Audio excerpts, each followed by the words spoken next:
ဇူးရွက်သည်စောင်းအောက်တွင်ရုတ်တရက်တတိယနိုးထလာပြီးပတ်ဝန်းကျင်ကိုထိတ်လန့်တကြားလှည့်ပတ်ကြည့်ရှုသည်ဇူးရွက်စိတ်ထဲမှာအာယိုငါဘယ်နေရလဲငါခုနတင်လာအိုလီနဲ့အရက်တောက်ပြီးကင်နာရီစားနေတာမဟုတ်ဘူးလားမန်းဝမ်တန်ငါရွာလာအိုလီငါ့ကိုအရက်ဘလောက်တောင်တိုက်လိုက်တာလဲဘာလို့ချက်ချင်းကြီးနှစ်ထောင်ခုနှစ်ကိုပြန်ရောက်သွားရတာလဲအိမ်ခန်းအတွင်းအမူအရာဇဝင်ကန်ညီငယ်လေးသည်မုတ်ပကံကိုကိုင်ကအခန်းထဲသို့ပြုံးရွှင်စွာဝင်လာသည်ညီလေးအကိုနိုးလာပြီလားဇူးရွက်မျက်ရည်စများဖြင့်စိတ်ထဲမှာဒီကောင်းလေးအတိတ်ဘဝတုန်းက10နှစ်တောင်မပြည့်သေးဘူးပင်လယ်မှာမတော်တဆဖြစ်ပြီးဆုံးပါသွားခဲ့ရတာညီလေးအကိုဒါကအမေတင်မောစိတ်မှာအလုပ်လုပ်လို့ရလာတဲ့ပတ်စံနဲ့အကိုအတွက်ဝယ်ပေးခဲ့တာဇူးရွက်မန်ထုံမုံကိုတခိုက်ခိုက်ပြီးညီဖြစ်သူလက်ထဲပြန်ထည့်ပေးသည်ညီလေးမရဘူးအကိုအမေကပြောတယ်ဒါအကိုခန္ဓာကိုအားရှိအောင်စားဖို့တဲ့ဇူးရွက်စကားနားထောင်အကိုပေးရင်စားလိုက်ဒီငါးချောက်ကလေးကိုနင်းစားထားလိုက်ဒီမန်တိုတဝက်ကိုတော့အမေပြန်လာမှစားနေရတန်ခါစိတ်ကန်းဇူးရွက်သည်အကြီးကိုပြင်ဝေးရင်းစိတ်ကန်းရှိလှုပ်ရှားမှုများကိုကြည့်ကတနိဋ္ဌာန်ချသည်ဇူးရွက်စိတ်ထဲမှာဖျားသခင်ကငါ့ကိုတစ်ချိန်ပြန်ရှင်တန်ခွင့်ပေးခဲ့ပြီငါဒီတစ်ချိန်တော့မိသားစုကိုငက်ပြတ်မခံတော့ဘူးဒီခေတ်မှာပင်လယ်ထဲဆင်းရဲရင်ပတ်စံရဖို့မပူရဘူးဒါပေမဲ့ငါမှတင်မောဝယ်ဖို့ပတ်စံမရှိတော့စိတ်ကန်းမှာသူများအတွက်ကုန်ထမ်းပေးုံပဲတက်နိုင်သေးတယ်ညဘက်အိမ်ရှိကွက်လက်အမူအရာဇဝင်ကန်ဇူးရွက်သည်အပြင်တွင်ထိုင်ကခေါင်းကိုကင်ထားစဉ်အမေဖြစ်သူသည်ရေပုံးနှစ်ပုံးကိုမနိုင်မနှင်းတည်ဆောင်လာသည်ဇူးရွက်စိတ်ထဲမှာတနေကုန်စဉ်းစားတာတော့လမ်းစာမမြင်သေးဘူးငါတကယ်တော့မကြတာပဲညီလေးအမေထံပြေးသွားသည်ဇူးရွက်အမေမျက်နှာကိုလက်ဖြင့်အသားရကင်ကနှစ်ပေါင်း40ကြာခဲ့ပြီဒီမျက်နှာကိုငါအကြနာဆုံးမှတ်မိနေတော့မယ်အမေရပါတယ်တားရဲ့နားလည်းမနာတော့ပါဘူးဇူးရွက်ဒေါသနဲ့ဝမ်းနည်းမှုရောထွေးစွာစိတ်ထဲမှာအတိတ်ဘဝတုန်းကကြောက်အိမ်အောင်စုရဲ့တင်မောမှုငှားထားတဲ့လူတွေကအမေကိုတဲတောင်ပြင်မှာဝိုင်းရိုက်ခဲ့ကြတာအိမ်မှာရှိတဲ့မန်ထိုသုံးလုံးတောင်လူယူသွားကြသေးတယ်အမေတက်တောင်ရင်းခဲ့ရမလို့ပဲငါပြန်ရောက်လာပြီဆိုမှတော့ဘသူကမှငါမိသားစုကိုပြန်နှိပ်စက်ခွင့်မပေးနိုင်ဘူးအိမ်တွင်ထမင်းဝိုင်းအမူအရာဇဝင်ကန်မိသားစုလေးဦးထမင်းဝိုင်းတွင်ထိုင်နေကြသည်ဇူးရွက်ကငါဟင်းကိုအမေဘက်ကနဲ့ထည့်ပေးသည်ဇူးရွက်အမေငါစားလိုက်ပါဦးအမေမစားတော့ဘူးနင်းပဲစားလိုက်စိတ်ထဲမှာဒီကလေးဒီနေ့ဘာလို့စိတ်ကောင်းသွားရတာလဲပုံမှန်ဆိုရင်သူ့အဖိုးနဲ့အစင်မပြေဖြစ်နေကြကိုအဖိုးငါ့ကိုဇုံးချစ်တို့ရင်ဒီလိုမျိုးစားနေတာဖြုံးတိရရောက်တယ်ဇူးရွက်အဖိုးစားခြင်းရင်တက်တက်ရှင်းရှင်းစားပါဘာလို့ညင်းနေတာလဲဇူးရွက်စိတ်ထဲမှာအမှန်တော့ငါစိတ်ရင်တစ်ခွက်ကြောင့်အချင်းချင်းညင်းခုန်နေကြရတာစဉ်းစားကြည့်ရင်ဆင်းရဲလို့ဖြစ်ရတာပါပဲမိတိမိတ်အောက်ရှိအိမ်ကန်းအမူအရာဇဝင်ကန်အမေဖြစ်သူကပိုက်ကုန်ဖာနေစဉ်ဇူးရွက်ကအကျွေးကိစ္စမေးမြန်းသည်ဇူးရွက်အမေဒီနေ့ကြောက်အိမ်အောင်စုကအကျွေးလာတောင်းတာဘာပြောသွားလဲအမေအတိုးနဲ့အရင်ပေါင်းရင်ရွှန်တုံးတူညကြော်တယ်တဲ့ပတ်စံမဆက်ရင်ငါတို့အိမ်ကိုတိတ်မယ်လို့ပြောသွားတယ်ဇူးရွက်လက်တီးကိုတင်းဆုပ်ကရွှန်တုံးတူညကြော်ဒီခေတ်မှာဒီအကျွေးကမိသားစုတစ်စုလုံးကိုလမ်းဆုံးရောက်စေနိုင်တယ်အမေသူတို့ကိုတောင်းပန်ထားတယ်ပင်လယ်နဲ့ထဲဆင်းပြီးပင်လယ်ခီးတော့ကောက်မလို့ဒီအခက်ခဲကိုကြော်လွှားနိုင်ရင်ရပါပြီဇူးရွက်ဒေါသတကြီးအော်ဟစ်လိုက်ပြီးမဖြစ်ဘူးပင်လယ်ထဲဆင်းပြီးခီးကောက်တာအသက်နှုတ်ယူတာနဲ့တူတူပဲပလယ်ပြင်ရဲ့လှိုင်းလေထဲမှာနှစ်စဉ်နှစ်တိုင်းလူအများကြီးတည်ဆုံနေရတာဇူးရွက်စေးတံတောက်နေတော့အဖိုးဘက်လှည့်၍ကိစ္စတွေဒီလောက်ထိအရေးကြီးနေပြီးအဖိုးကဘာလို့စကားတခုမှဝင်မပြောတာလဲထမင်းဆက်ဝဲအဖိုးဖြစ်သူကစေးတံကိုဖွာရင်းငြိမ်သက်စွာပြောဆိုသည်အဖိုးနင့်အမေရဲ့စိတ်ဓာတ်ကိုနင်လဲသိတာပဲသူမကိုယ်တိုင်စိတ်မကူးရင်ဘယ်သူပြောမရဘူးစိတ်အေးထားပါကန်းဝေးတန်ကတင်မောတွေမှာလူလိုနေတယ်ပင်လယ်ထဲဆင်းရင်ပတ်စံပိုရနိုင်တယ်ငါခီးထွက်မလို့ဇူးရွက်တုံ့လောက်သွားရင်စိတ်ထဲမှာမဖြစ်ဘူးဘဝဟောင်းတုန်းကအမေပင်လယ်ထဲခီးသွားမကောက်ခဲ့ပေမဲ့အဖိုးကကန်းဝေးတန်ကတင်မောနဲ့လိုက်သွားခဲ့တာနောက်တော့တစ်သက်လုံးပြန်မလာနိုင်တော့ဘူးဇူးရွက်မတက်ထက်ကအဖိုးမနှက်ဖြန်မနှက်ငါစိတ်ကန်းကိုတွားကြည့်မယ်ဒီဆောင်းရာဒီမှာငါပင်လယ်ထဲလိုက်သွားမယ်အဖိုးနင်းလိုက်သွားမလို့နင်ပင်လယ်ထဲဆင်းရင်ငါဖမ်းတာမဟုတ်ဘူးငါစာသွားဖြစ်တာပိုက်ကုန်ပြစ်တာပင်လယ်ပြင်အခြေအနေတွေကိုနင်ဘာမှမသိပဲနဲ့လိုင်းကြီးတစ်ချက်ရိုက်လိုက်ရင်နင်ပင်လယ်ထဲပါသွားမှာဇူးရွက်တစိမ့်ပိုက်နဲ့တမဏိကွင်းကိုယူလာကပိုက်ကုန်တီထွင်ပြသည်ဒါကိုခောက်သိမ်းလို့ရတဲ့မြေနဂါပိုက်ကုန်လို့ခေါ်တဲ့အပြင်ဘက်ကကျဲပြီးအတွင်းဘက်ကကျင်းတဲ့ကနန်းနဲ့ငန်းကန်းတွေကိုဖမ်းဖို့သုံးတာဝင်သွားရင်ပြန်ထွက်လို့မရတော့ဘူးအဖိုးပေါက်ကရတွေဒီတမဏိကျိုးနှစ်ချောင်းနဲ့ပင်လယ်ထဲကအရာတွေကိုဖမ်းလို့ရမလားဇူးရွက်ဘာလို့မရရမှာလဲငါကိုယ်တိုင်မြင်ဘူးတဲ့အဖိုးငါတော့ဒီလိုမျိုးသုံးတာတစ်ခါမှမမြင်ဘူးပါဘူးဒီလိုမျိုးလုပ်နေလို့မရဘူးကြောက်နေရအိမ်ရှိတွင်မိခင်ဖြစ်သူသည်စိုးရိမ်ပူပန်စွာဖြင့်မျက်ရည်ကျလျက်စကားပြောနေသည်အဖိုးအိုသည်ကြောက်ခုံပေါ်တွင်ထိုင်ကဆေးတံကိုတောက်နေသည်အဖွားအိုသူပင်လယ်ထဲထွက်သွားပြီတားလို့လည်းမရဘူးအိမ်မှာဘာမှမရှိတော့တာကိုဘာနဲ့စားတော့အသက်ရှင်ရတော့မှလဲအဖိုးအိုသူ့ကိုတားလို့မရပါဘူးမိုးမလင်းခင်ကလေးကထွက်သွားတာဆံမရမချင်းစိတ်ပြက်ပြီးပြန်လှည့်လာမဲ့သူမဟုတ်ဘူးရှေ့ကလေကြီးနောက်ကိုလိုက်သွားတာပါငါလေသူကြီးစီသွားပြောလိုက်ပါမယ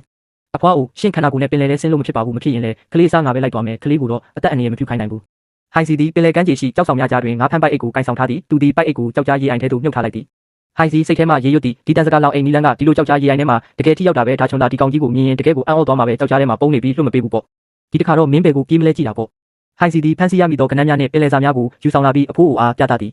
ည်ဟိုင်စီကြည့်ပါဦးဖမ်းလာခဲ့ပြီအဖိုးအိုတုတ်ကောက်ကိုကင်ကအံ့ဩစွာကြည့်ရင်လေလဲမတုံးမဲ့ပိုက်ကြီးလဲမချပဲဒီတန်စကားလောက်အိမ်လေးနဲ့တင်ဒီလိုဥစားတွေဖမ်းရတာလားဟိုင်စီအခုရောကျွန်တော်ပင်လယ်ထဲထွက်တာကိုခွင့်ပြုပြီလားအဖိုးအိုသွားတော့ဟိုင်စီသည်အိတ်ကိုတဲဆောင်၍စိတ်ကန်းသို့လာခဲ့သည်စိတ်ကန်းမှလူဆိုးကလမ်းပိတ်ရက်လိုက်သည်စိတ်ကန်းမှလူဆိုးမင်းလေပေါ်တက်ချင်တာလားမရဘူးဒါရေတိမ်မဟုတ်ဘူးပင်လယ်ထဲပြုတ်ကျပြီးရေနစ်တည်ရင်ဘသူတောင်းဝင်လဲနောက်လိုက်များလှောင်ပြုံးရင်လေပေါ်တက်ရင်တခြားသူတွေကမင်းကိုပြုစုပေးနေရမှာလားမင်းဖိုးကမင်းကိုမကြွေးနိုင်လို့ငါးစာကြွေးမလို့လားလေသူကြီးအဝါရောင်မိုးကအင်ဂျီဝစ်စင်လျက်ရောက်ရှိလာသည်ကျိုးမိသားစုကကလေးလေလိုက်ချင်လို့လားတက်လေကုညီမဲ့လက်တစုံတိုးတာပေါ့စိတ်ကန်းမှလူဆိုးခေါင်းဆောင်တာကျိုးဖိုးအိုမဟုတ်ဘူးအဖိုးအိုစီတွားမေးကြည့်ပါဦးလေသူကြီးကျိုးဖိုးအိုကိုယ်တိုင်ပြောတာကွာဒါကျွန်တော်လှေနဲ့လိုက်သွားအတွေ့အကြုံရှိတဲ့သူတွေပါတာပဲဘာငါးစာကြွေးရမှာလဲလေသူကြီးဟိုင်စီအားလှည့်ပြောသည်ငါရှင်းရှင်းပဲပြောမယ်လေကမင်းကိုပြင်ပပင်လေကကျွန်းအိုင်းစီပဲပို့ပေးနိုင်မယ်ကျွန်းပေါ်ရောက်ရင်ဒါကျွန်းကိုမင်းဘာသာမင်းသွားရှာတော့ဒါကျွန်းရှေ့သို့တိုးထွက်လာကကျွန်တော်အကိုဟိုင်စီနဲ့အတူတူသွားမယ်လေသူကြီးဒါကျွန်းဤဖခင်အားလှည့်မေးသည်လောက်လူမင်းသားပင်လေထဲဆင်းမှာကိုမတားဘူးလား ဒါချုံဤဖခင်သွားပါစီကျုံးပေးမှာလှက်ပရှာတာပဲဟာငါဖမ်းမိလို့ခွဲဝေတဲ့ခါကျရင်ငါသားအတွက်တဝေစာထည့်ပေးလိုက်တာပေါ့ငါဖမ်းလေသည်ပင်လယ်ပြင်သို့ထွက်ခွာလာသည်ဒါချုံသည်ဟိုင်စီပစ္စည်းများကိုကူညီတည်ဆောင်ပေးသည်ဒါချုံအကိုဟိုင်စီကျွန်တော်ကူတယ်ပေးမယ်ကျွန်တော်မှာအားရှိတယ်တန်ငါသည်များလောင်ပြောင်ရင်မောကြရင်မင်းသားကိုအလကားမွေးထားတာပဲကိုဖေကိုမကူပဲတခြားသူကိုတွားကူနေတယ်ဒါချုံပစ္စည်းအများကြီးမဟုတ်ပါဘူးကျွန်တော်တင်နိုင်ပါတယ်ဟိုင်စီစိတ်ထဲမှာရေရွတ်သည်ရိုးတဲ့ကောင်လေးရွာထဲမှာငါမိသားစုတစုပဲသူ့ကိုအပြင်းလို့မခေါ်ခဲ့တာလေသူကြီးကဲရပြီးငါရင်နှစ်ပိုင်းကိုလှေမောင်းသွားမယ်မင်းတို့နှစ်ယောက်ကျုံးပေါ်မှာရှာဖွေစရာရှိတာရှာကြတော့ဆင်းကြဟိုင်စီနဲ့ဒါချုံတို့သည်ကြောက်ဆောင်ရကြတွင်ပင်လယ်စာရှာဖွေကြသည်ဟိုင်စီတိုးတိုးငါလက်ထောင်ပြရင်ပိုက်ပစ်လိုက်တော့နှစ်ဒါချုံပိုက်ကိုဆွဲမလိုက်ရင်အကိုဟိုင်စီနှကောင်မိတယ်ဗျဟိုင်စီဆက်လုပ်ကြစို့ဒါချုံအကိုဟိုင်စီဟိုရေအိုင်ထဲမှာရှိတယ်ဒါချုံရေထဲသို့ချောလဲကျသွားသည်ဟိုင်စီဒါချုံဤလက်ကိုအမြန်ဆွဲထုတ်ပေးရင်တတိထားဦးဒါချုံဟိုင်စီရေအိုင်ကိုစစ်ဆေးရင်ပစုံတေတကောင်ကလွဲလို့ဘာမှမရသေးဘူးကြောက်တုံးယူပြီးဘေးကကြောက်ကြားကိုပိတ်လိုက်ဟိုင်စီလုံအောင်ပိတ်ထားနော်ဟိုင်စီသည်ကြောက်ကြားအပေါက်ထဲသို့ငါးများချိတ်ဖြင့်ထိုးထက်ကစောင့်ဆိုင်နေသည်ဟိုင်စီစိတ်ထဲမှာစဉ်းစားသည်ပင်လယ်ငါးရှုံတွေကတကောင်ထဲနေတတ်ပြီးကြောက်ကြားတွေထဲမှာပုံနေလေးရှိတယ်ဒီအပေါက်ထဲမှာတေချာပေါက်ပုံနေမှာပဲဒါပေမဲ့ရေကတော်တော်နက်တယ်ဒါချုံရေအိုင်ထဲသို့ကြည့်ရင်လေထွက်လာပြီးအမြုပ်တွေထွက်လာပြီးအကိုဟိုင်စီထိတ်လို့မရတော့ဘူးငါးများချိတ်မိသွားပြီဆွဲဟိုင်စီနဲ့ဒါချုံတို့သည်လွန်ကျိုးကိုအားကုန်ဆွဲလိုက်ကြရာအလွန်ကြီးမားသောပင်လယ်ငါးရှုံကြီးရေထဲမှထွက်ပေါ်လာသည်ဟိုင်စီဝမ်းသာအားရဖြင့်ပင်လယ်ငါးရှုံအိုကြီးပဲအနည်းဆုံးပိတ်တာချိန်တော်တော်လေးမယ်ဒါချုံအံ့ဩစွာဖြင့်ဟာငွေနဲ့တောင်တူတယ်ဗျာဟိုင်စီငါးရှုံကြီးပိုက်ထဲမှာအဖြူရောင်ငါးစဖောင်းကိုထုတ်ယူရင်းဒါပင်လယ်ငါးရှုံရဲ့ငါးစဖောင်းပဲမျိုးပေါ်ကရေထွက်ပစ္စည်းစက်ရုံစီပို့ရင်တန်မိုးတော်တော်ရမှာငါတို့တော့မြက်ပြီအပေါက်ကိုပြန်ပို့ပြီးပိုက်တွေတင်းပြန်ကြရအောင်ဒါချုံအခြားကြောက်ကြားကိုကြည့်ရင်အကိုဟိုဘက်အပေါက်ထဲမှာလည်းငါးတွေရှိတယ်ဖမ်းလိုက်ရမလားဟိုင်စီမဖြစ်ဘူးပင်လယ်ထဲမှာငါးရှာတာဟာပင်လယ်နဲ့ဖျားနဲ့လူစားရတာနဲ့တူတူပဲလောဘမကြည့်ရဘူးမှောင်လက်ကိုငုံကြည့်ရင်ငါးလက်တွေထုံကျင်လာပြီးဒီငါးကပုံမှန်မဟုတ်ဘူးဆက်လိုက်ပြီးရေထဲမှာငါးတကောင်ကိုဆွဲတင်လိုက်သည်ဆက်လိုက်ပင်လယ်ဝင်ပလွေငါးပဲသူကဒီတကောင်နဲ့ရှိတာမဟုတ်ဘူးကျွန်တော်တို့ရဲ့အစာတွေကိုလူနေတာငါတို့စိတ်မပူနဲ့သူတို့ပြန်လာလိမ့်မယ်ငါးကိုကောက်ယူပြီးအဖေကိုတွားကြဆိုမနှက်ဖြန်ကြရင်ငါသူ့ကိုလာရှာမယ်အဖေစိုးရင်တကြီးဖြစ်သူကပြန်လာပါမလားအကိုရာဆက်လိုက်အစာမနဲ့ရင်တော့သူပြန်လာမှာပဲစောင်းရသည်ပင်လယ်ထဲမှာအစာမရှိတဲ့ငါးဆိုတာမရှိဘူးလေပင်လယ်ကမ်းခြေတဲအိမ်ရှိညာအဖေနဲ့စူရန်တို့ငါးများကနန်းများဖြစ်ပြန်လာကြသည်အခြားတန်ဃာသည်များကသူတို့ကိုလှောင်ပြောင်းနေကြသည်ရွာသားများမင်းတို့နှစ်ယောက်ကတော့ပင်လယ်ပြင်ကြီးကိုတော့မပူဇော်ဘဲနဲ့ငါးတွေလဲနေတာပေါ့ဆက်လိုက်အေးဆေးစွာပင်ငါတို့စီမင်းတိုင်းလောက်တာပါပင်လယ်ပြင်နေ့ပင်လယ်ထဲတွင်အာယုံခံနေသည်ရုတ်တရက်အလွန်ကြီးမားသောငါးကြီးတစ်ကောင်ပေါ်လာသည်ဆက်လိုက်နှင့်အဖေတို့သည်ထိုငါးကြီးကိုရုံရင်ဆန်ခတ်ဖြင့်ဖမ်းဆီးလိုက်သည်အော်ဟေရင်ဖမ်းမိပြီးငါးကြီးမှာအလွန်ကြီးမားပြီးကြောက်စရာကောင်းသည်သူတို့သည်ထိုငါးကြီးကိုလှေပေါ်သို့ဆွဲတင်လိုက်ကြသည်ဆက်လိုက်ဒီငါးကငါတို့ရဲ့ပိုက်ကုံကိုဖျက်ဆီးခဲ့တာပဲဒါပေမဲ့ငါ့ကိုမလွတ်စေရဘူးရွာစိတ်ကန်းစီးစာငါးကြီးကိုပခုံးပေါ်တင်ပြီးရွာသို့တည်လာကြသည်ရွာသူရွာသားများမှာအံ့ဩတကြီးဖြစ်နေကြသည်ရွာကြီးကမျက်လုံးပြူပြီးဒါကဒဏ္ဍာရီလာအဝါရောင်ကတို့ကငါးပဲရွာသားဒါကကျွန်တော်တို့လှေတွေအားလုံးကိုတော့ဖုံးအုပ်နိုင်မဲ့အရွယ်စားပဲရွာကြီးကဆက်လိုက်ကိုကြည့်ရင်မင်းတို့ကဒီငါးကိုဘယ်လိုဖမ်းမိတာလဲဒါကနှစ်ပေါင်းများစွာမတွေ့ရတော့တဲ့ငါးမျိုးပဲပင်လယ်ပြင်ကကျွန်တော်ကိုပြောပြတာပါငါးတွေဘယ်နေရာမှာရှိလဲဘယ်ချိန်မှာလာမလဲဆိုတာပင်လယ်ရဲ့ရေပူချိန်နဲ့စီးကြောင်းကိုကြည့်ရင်ကျွန်တော်သိနိုင်ပါတယ်ရွာကြီးကဒီဇူယန်အထင်ကြီးစွာကြည့်လိုက်သည်ရွာကြီးကမင်းတို့ကတကယ်ကိုထူးချွန်တဲ့တန်ဃာတွေပဲငါတို့ရဲ့မျိုးရိုးစဉ်စက်ပညာကိုမင်းပြန်ဖော်ထုတ်လိုက်တာပဲငါကြီးကိုရွာသားများအတွက်အနံ့လိုက်သည်ဆက်လိုက်ကျွန်တော်တို့ပင်လယ်ပြင်ရဲ့ဆုလက်ကိုရခဲ့ပါပြီဒါကအားလုံးအတွက်ပါရွာသားများဝမ်းသာအားရဖြစ်နေစဉ်ဆက်လိုက်ပြီးပင်လယ်ပြင်ကိုလှမ်းကြည့်လိုက်သည်စိတ်ထဲမှာပင်လယ်ကငါ့ကိုအမြဲတမ်းလမ်းပြနေမှာပါဒီဇာတ်ညွှန်းကဗီဒီယိုရဲ့အဓိကဖြစ်ရပ်တွေကိုအခြေခံပြီးဒရမာဆန်ဆန်ရေးသားပေးထားတာဖြစ်ပါတယ်ဇလန်ထဲမှာပါတဲ့လူငယ်တန်းကားရဲ့အရေးချင်းနဲ့ပင်လယ်ပြင်ပေါ်ထားရှိတဲ့ယူတီလေးစားမှုတွေကိုပုံမပေါ်လွင်အောင်ရေးသားပေးထားပါတယ်ကျေးလက်ရေထွက်ပစ္စည်းအယောင်ဆိုင်ရှိကျိုးဟိုင်သည်ရေကန်ကြီးဘေးတွင်တည်ငြိမ်စွာထိုင်နေသည်ရေကန်ထဲတွင်တံမိုးကြီးလက်ဆက်သောငါးကြီးတစ်ကောင်ကူးခတ်နေသည်ရွှေဆွဲကျိုးနှင့်တားရီချခင်ဝစ်စင်ထားသောကြောက်လောင်နာသည်လူမိုက်များနှင့်အတူရောက်ရှိလာသည်ကြောက်လောင်နာကန်ထဲမှငါးကိုလက်ညှိုးထိုးကလောင်ရဲလျက်ဒီလိုငါးမျိုးကမကြခင်ပုတ်တိုးတော့မှာနံဝဲမျိုးတစ်ခွင်မှာမင်းတို့တွေကဘသူကများဒီငါးကိုဝယ်ရဲလို့လဲဘေးတွင်ရက်ကြည့်နေသောရွာသားများနှင့်ငါးဖမ်းသမားများတုံးလုံးသွားကြသည်အသက်ကြီးသူရွာသားတိုးတိုးစကားဖြင့်ကြောက်သေးကြီးကတော့အမိတ်ပေးထားတာငါတို့လည်းဒီကိစ္စတွေဝင်မပါတာကောင်းမယ်ဒါချုံဒေါသတကြီးဖြစ်ဒီငါးကရေထဲမှာလက်လက်ဆက်ဆက်ကူးခတ်နေတာပဲကိုကြောက်လောင်နာအိတ်ထဲမှာစာရွက်တရွက်ထုတ်ကရေကန်ပေါ်သို့ပြစ်တင်လိုက်ပြီးကျိုးဟိုင်တေချာကြည့်ထားစမ်းဒါမင်းအဖေငါစီကချေးထားတဲ့ယွန်း3000တန်ကျွေးခံဝင်တော့ကျိုးဟိုင်စာရွက်ကိုကြည့်လိုက်ပြီးကျိုးဟိုင်အေးဆေးစွာဖြင့်အဖေကျွေးကိုငါပြန်ဆက်မယ်ပစိန်နဲ့ခုတ်ရင်တော့ငါကိုတော့မင်းစီမရောက်ဘူးကြောက်လောင်နာမောက်မာစွာဖြင့်ဒီနေ့ဒီငါကိုငါယွန်း200နဲ့တိမ့်မယ်မင်းဖေကျွေးရဲ့အတိုးဖြစ်အခြေတွက်ပေးလိုက်မယ်ကျိုးဟိုင်ရင်ထဲမှာအတန်ယွန်းတောင်းတဲ့ချီတန်ကြီးရှိတဲ့ငါကိုယွန်း200နဲ့အနိုင်ကျင့်သိမ့်ပိုက်မလို့လားသူကွက်ချတာတကယ်ကိုပါနှက်ပေမဲ့နံဝဲမျိုးမှာသူကောင်းမညစ်ရင်ငါကိုဘယ်သူမှမဝယ်ရတာတော့အမှန်ပဲကြောက်လောင်နာအော်ဟစ်ချင်းချောက်လျက်ဒီနံဝဲမျိုးမှာငါကောင်းမညစ်ရင်မင်းစီကငါတကောင်မှဘယ်သူမှဝယ်ဖို့မှမဟုတ်ဘူးဒီနေ့မင်းငါကိုမပေးရင်မင်းအိမ်ကိုငါချက်ချင်းသိမ့်ပိုက်ပြမယ်ကျိုးဟိုင်ကြောက်လောင်နာကိုစိုက်ကြည့်ကဒါဆိုရင်လည်းမင်းမငါအိမ်ကိုလာသိမ့်နိုင်တဲ့တတိရှိမရှိငါစောင့်ကြည့်တာပေါ့လာသိမ့်ကြည့်လိုက်လေထိုစဉ်ဝစ်စုံပြေးဝစ်စင်ထားသောမန်နေဂျာလီရောက်ရှိလာပြီးရေကန်ထဲမှာငါကိုအံ့ဩစွာကြည့်လိုက်သည်မန်နေဂျာလီအံ့ဩစွာဖြင့်ဒါတကယ်ကိုတဘာဝအတိုင်းရရှိတဲ့အရေးသွေးမြင့်ငါဖို့ကြည့်ပါလားကြောက်လောင်နာပြပြတလင်းပိတ်ဖုံးလျက်ဒီငါကဖျားနေတာဗျငါကလာပြီးစွန့်ပစ်ဖို့ပြစ်ထုတ်မလို့လုပ်နေတာမန်နေဂျာလီဒေါသတကြီးဖြစ်တောက်ကရမပြောနဲ့ဒီငါရဲ့အကြေးခွန်တွေကဝါဝင်းပြောင်းလဲနေပြီးအသက်ရှူတာလည်းအင်မတန်အားကောင်းတယ်အစင်းမြင့်အထူးတန်းစားငါပဲမန်နေဂျာလီဒီကျိုးဟိုင်ထန်လှည့်လိုက်သည်မန်နေဂျာလီညီလေးဒီငါကညီလေးရဲ့ငါလားကျိုးဟိုင်ဟုတ်ပါတယ်ကျွန်တော်ငါပါလူကြီးမင်းကမြို့ပေါ်ကစားတောက်ဆိုင်အတွက်ငါလာဝယ်တာလားမန်နေဂျာလီကပြထုတ်ပေးရင်ငါကမြို့ပေါ်ပင်လယ်စာစင်တာရဲ့မန်နေဂျာလီဖြစ်ပါတယ်ဒီငါကိုငါယွန်း1000နဲ့ဝယ်မယ်ဘေးမှာရွာသားများအံ့ဩတော်ကြီးရေရွတ်ကြသည်ရွာသားများယွန်း1000တောင်ပါလားဒီလောက်များပြားတဲ့ပမာဏကြောက်လောင်နာမန်နေဂျာလီဤမျက်နှာကိုလက်ညှိုးထိုးကဟေ့လူ နံဝယ်မျိုးကငါနယ်မြေကွမင်းကငါနယ်မြေထဲမှာငါပင်လယ်စာကိုအနိုင်ကျင့်လူယူရဲတယ်ပေါ့လေကျိုးဟိုင်ဒီဖခင်ဤကြွေးခံဝင်လွှာစာရွက်ကိုစုပ်ဖြဲပစ်လိုက်သည်ကျိုးဟိုင်ဤရင်ထဲမှာအတန်သူကပင်လယ်စာဝယ်ယူရေးလမ်းကြောင်းအားလုံးကိုချုပ်ကင်ထားပြီးအာဏာပြလို့ရမယ်ထင်နေတာငါဖမ်းထားတဲ့ငါကိုဘသူစီမဆိုရောင်းချပိုင်ခွင့်ကငါရဲ့လွတ်လပ်ခွင့်ပဲကျိုးဟိုင်ကြောက်လောင်တာထန်လှည့်၍ကြောက်သေးကြီးမင်းရဲ့ရွက်နှစ်ရကိုပြန်ယူပြီးထွက်သွားတော့မန်နေဂျာလီငွေထုတ်ကိုကျိုးဟိုင်ထံပေးအပ်ရင်ညီလေးဒီငွေတွေကိုတေချာရေတွက်လိုက်ပါအောင်နောက်လေဒီလိုအဆင့်မြင့်ငါတွေရရင်ငါစီချက်ချင်းဖုံးဆက်လိုက်ပါကြောက်လောင်တာဒေါသတကြီးအော်ဟစ်လျက်ကျိုးဟိုင်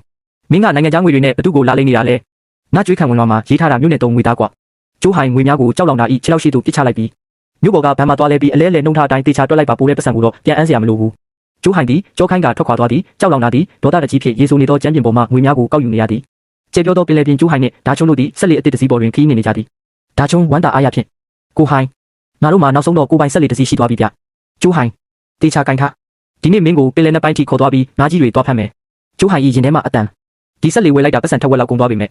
လက်ထဲမှာပိုရှန်တဲ့ငွေချေးရှိသေးလို့ရင်ထဲတော်တော်လေးစိတ်အေးသွားပြီဒါချုံငါတို့ဒီနေ့ပါငါသွားဖမ်းကြမလဲကိုဟိုင်ဒီဆက်လေကတကယ်ကိုမြန်တာပဲကျိုးဟိုင်ငါတို့ကြောက်တန်းနဲ့ရေပြင်ရဲ့အပြင်ဘက်ပင်လယ်နှစ်ပိုင်းထိသွားပြီးကန်ဆန်းကြမယ်အဲ့ဒီရေပြင်မှာရေအောက်ကြောက်တန်းတွေအများကြီးရှိပေမဲ့ရေအောက်ထဲကကြားတင်ငါးပုတ်တွေကလက်ရှိဈေးကွက်မှာဈေးအမြင့်ဆုံးပင်လယ်စာပဲကျိုးဟိုင်ဒီငါးများစာဘူးတစ်ခုကိုဒါချုံထံပေးလိုက်သည်ကျိုးဟိုင်ဒါချုံရေစီးကြောင်းအတိုင်းဒီဘူးတွေကငါးများစာအစာတွေကိုရေထဲအကုန်တုံချလိုက်ဒါချုံဘူးထဲမှာအစာများကိုရေထဲသို့တုံချရင်ကိုဟိုင်ဒီဘူးတွေကအနံ့ကတကယ်ကိုထူးဆန်းတာပဲဗျာကျိုးဟိုင်ငါးများချိတ်တွင်အစာတက်ရင်ဒါငါထူးဖော်ဆက်ထားတဲ့ငါးများစာဆေးဆက်ပဲအဲ့ဒီငါးပုတ်တွေကိုဆွဲဆောင်ဖို့အတွက်အကောင်းဆုံးပဲကျိုးဟိုင်ဒီငါးများကျိုးကိုပင်လယ်ထဲသို့ဒီခဏကြာတွင်ငါးများတန်ပြင်းထန်စွာကွင်းညွတ်သွားသည်ကျိုးဟိုင်စိတ်လှုပ်ရှားစွာဖြင့်ရေအောက်မှာငါးဟပ်ပြီးဒါချုံငါးဖမ်းပိုက်ကုံကိုအစင်တင်ပြင်ထားတော့အလံမဝေးသောနေရာမှာငါးဖမ်းတင်မောကြီးတစ်စီးသည်ကျိုးဟိုင်တို့၏လင်ငယ်ထံသို့အချိန်ဖြင်းခင်းမောင်းလာသည်ဒါချုံထိတ်လန့်စွာဖြင့်ကိုဟိုင်အဲ့ဒီတင်မောကြီးကငါတို့စီကိုဓာတ်ရိုက်ဥတီပြီးမောင်းလာနေတယ်ဗျကျိုးဟိုင်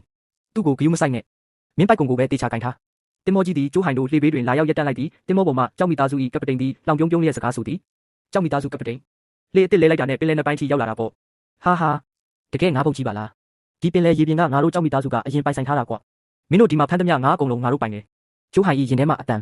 ပင်လယ်ပြင်ဆိုတာအများပိုင်ဖြစ်တယ်သူကတော့ဒီပင်လယ်ရေပြင်ကြီးကိုသူ့အိမ်ကငါးမွေးကန်လို့ထင်နေတာပဲပင်လယ်ထဲကပစ္စည်းဆိုတာအရင်ဖမ်းမိတဲ့သူရပိုင်ခွင့်ရှိတာပဲကြောက်မိသားစုကပတိန်အောက်တုံငုံကြီးကအမိတ်ပေးလိုက်သည်ဒီပင်လယ်ပြင်မှာငါတင်မောကြီးတာကပဲစီးမြင်မဲကွငါကောင်တွေရေထဲပိုက်ကုန်ပစ်ချလိုက်ကြစမ်းဒါချုံဒေါသတကြီးဖြစ်ကိုဟိုင်ငါတို့ငါးများစာတုံချပြီးငါးစုထားတဲ့နေရာကိုသူတို့လူယူတော့မယ်ဗျကျိုးဟိုင်ရေအောက်ကြောက်တန်းများကိုအေးဆေးစွာကြည့်လိုက်ပြီးပြုံးလျက်ဒီလိုရေအောက်ကြောက်တန်းတွေပြည့်နေတဲ့နေရာမှာပိုက်ကုန်ဆွဲတာဟာကိုဒုက္ခမီးစာပို့ဆွဲတာပဲသွားပါစေသူတို့ကြိုက်တဲ့လောက်ပိုက်ကုန်ဖြစ်ပြီးဖမ်းခိုင်းလိုက်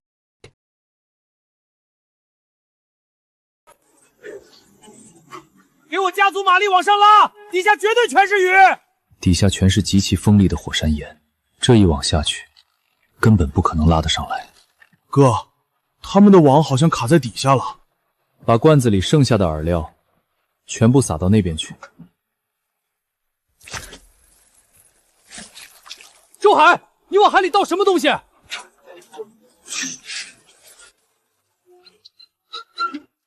我的网，这底下明明有鱼的。鱼群早就换地方了，特制诱饵在水下的吸引力，他根本就想不明白。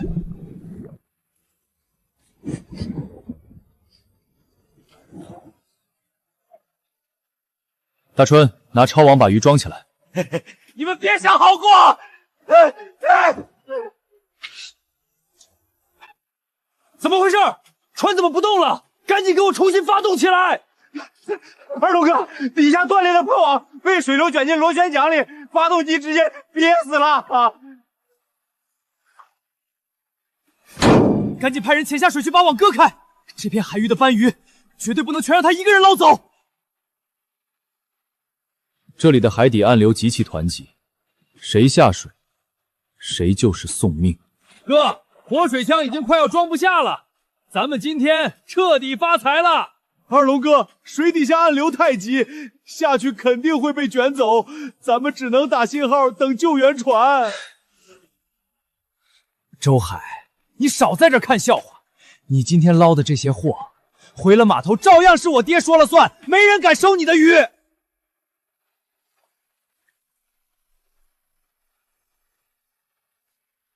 这父子俩还活在过去，以为靠着恐吓就能垄断一切。大春，坐稳，咱们满载回航。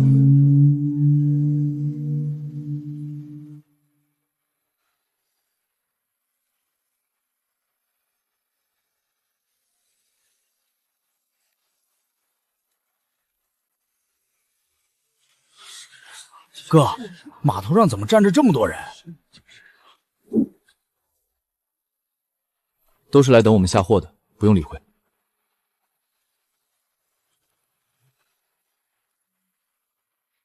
听说你在深海捞了不少老虎斑，运气倒是不错。老天，这么多极品斑鱼，这得卖多少钱？今天这些鱼，我50块全包了。你们谁要是敢抬价，以后就别在这混了。老大发话了，我们不敢收。周海，你卖给他吧。一条斑鱼市里卖几百块，他给50，简直是明抢。赵老大，我说了，我的鱼不卖给你。在这码头，除了我，看谁敢把鱼运走。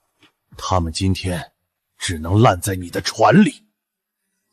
谁说他的鱼运不走的？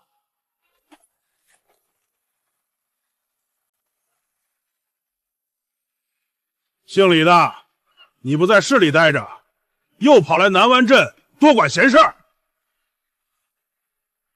周海兄弟，接到你电话我就赶过来了，这批斑鱼品相绝了。